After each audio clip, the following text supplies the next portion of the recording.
মাথায় ফুটবল নিয়ে সাইকেল চালিয়ে নিজের রেকর্ড নিজেই ভেঙে চতুর্থবারের মতো গিনেস ওয়ার্ল্ড রেকর্ডস গড়েছেন মাগুরার ফুটবলার আব্দুল হালিম। আমি আব্দুল হালিম, ফুটবল ডিসপ্লে প্রথম বাংলাদেশি 4 বার গিনেস ওয়ার্ল্ড ফুটবল ডিসপ্লেয়ার। ফুটবল যেন তার রক্ত মাংসে মিশে গেছে। গত 22 ফেব্রুয়ারি সকাল 10টা থেকে শুরু করে দুপুর 12:19 পর্যন্ত একটানা মাগুরা ইনডোর স্টেডিয়ামে সাইকেল চালান তিনি। এর মধ্যে একবারও বল মাথা থেকে পড়েনি, তিনি হাত দিয়েও নিয়ন্ত্রণ করেননি। এতেই মিলেছে গিনেস বুকে স্বীকৃতি। এটা করেছি আমি 2015 সালে, চতুর্থ রেকর্ড বর্তমানে যেটা করছি এটা করছি আমি 22 ফেব্রুয়ারি 2025 সালে আমি মাগুরাতে করেছি। গিনেস বুকে তার নাম প্রথমবারের মতো ওঠে 2011 সালে।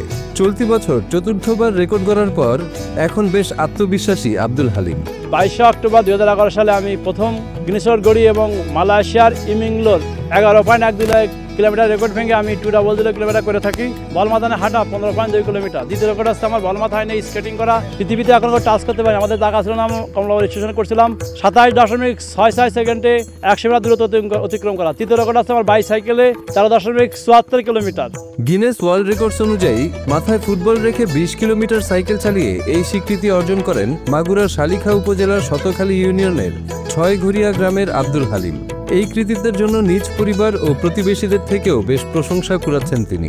আমার আব্বু ছোট থেকে খেলা করতো, আমরা তাকে বলতাম তুমি কেন খেলা করতেছো, মানে খেলা করে তো কোনো লাভ নাই, কারণ এটা করে কোনো ভবিষ্যৎ নাই। সে বলতে অবশ্যই একটা ভবিষ্যৎ আছে, কারণ বিশ্বের বুকে গিনেস ওয়ার্ল্ড রেকর্ডে বর্তমান তার নাম উঠছে এবং বাংলাদেশ থেকেও চাই সে এটা স্বীকৃতি পাক। আমার সন্তান হিসেবে এটা গর্বিত। শিশু কিশোরেরাও এখন অনুপ্রাণিত হচ্ছে আব্দুল হালিমের এমন দক্ষতা থেকে। আমাদের হালিম কাকু আমাদের সাথে খেলাধুলা করে, সে বিভিন্ন ডিসপ্লে দেখায়, মাথায় বল নেয়, হাতে বল নিয়ে দেখায়। এগুলো শিখতে আমাদের খুব ভালো লাগে, আমরা তাকে অনেক পছন্দ করি এবং তার এই খেলাগুলো শিখতে চাই। কিভাবে ফুটবলকে এতটা ভালোবেসে ফেললেন এই প্রশ্নের জবাবে আব্দুল হালিম বলেন, ছোটবেলায় এক গোলকিপারের বলের উপর নিয়ন্ত্রণ দেখে এত আগ্রহী হন তিনি। সেই থেকে শুরু, এরপর প্রায় 33 বছর ফুটবল নিয়ে নানা খেলা শিখেছেন ও নিয়মিত চর্চা করছেন। ফুটবল হয়ে উঠেছে তার পেশা।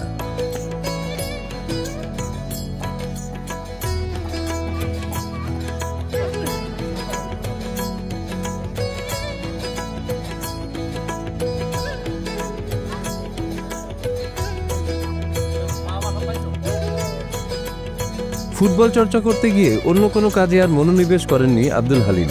90 দশকের শুরুতে ফুটবলের কসরত শেখার নেশা তৈরি হয় তার। এরপর থেকে এটাই তার পেশা। বিভিন্ন অনুষ্ঠানে ফুটবলের কসরত দেখিয়ে যে সম্মানী পান তা দিয়ে কোনো মতে চলে সংসার।